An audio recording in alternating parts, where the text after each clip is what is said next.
Kamu tahu nggak kalau di Indonesia punya lumba-lumba air tawar yang cuma hidup di satu tempat aja?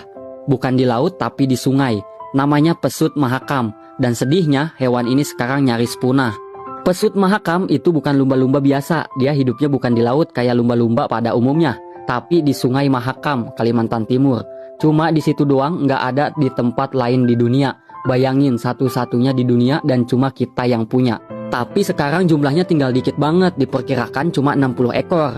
Kenapa bisa segitu parah? Karena banyak faktor. Pertama, habitatnya makin rusak. Sungai Mahakam sekarang udah nggak bersih kayak dulu. Banyak limbah industri, kapal lalu lalang, dan alih fungsi lahan jadi tambang dan perkebunan. Kedua, mereka sering ketabrak kapal atau terjerat jaring nelayan. Karena mereka nggak bisa ngomong, mereka cuma bisa menjauh atau mati pelan-pelan. Padahal ya, pesut ini tuh lucu banget. Bentuk kepalanya bulat, mukanya imut. Dan mereka hidup berkelompok. Mereka juga cerdas, bisa komunikasi pakai suara. Dan bahkan bantu ngusir ikan biar nelayan lebih gampang nangkap. Jadi ada hubungan timbal balik yang alami antara pesut dan manusia. Tapi sekarang, pesut makin jarang terlihat. Dulu bisa muncul rame-rame, sekarang nyaris nggak kelihatan. Ilmuwan bilang kalau nggak ada tindakan serius dalam beberapa dekade ke depan, kita bakal kehilangan mereka selamanya. Dan yang lebih sedihnya lagi, nggak banyak orang yang tahu kalau pesut mahakam ini eksis. Apalagi tahu kalau mereka sedang diambang kepunahan.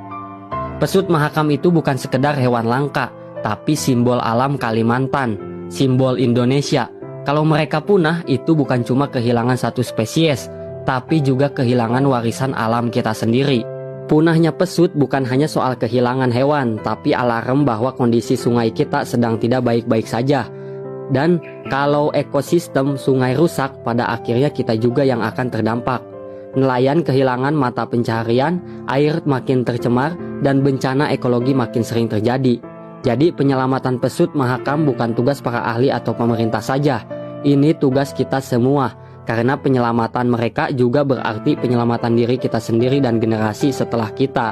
Mulai sekarang yuk kita peduli, kita bisa bantu dengan hal-hal kecil.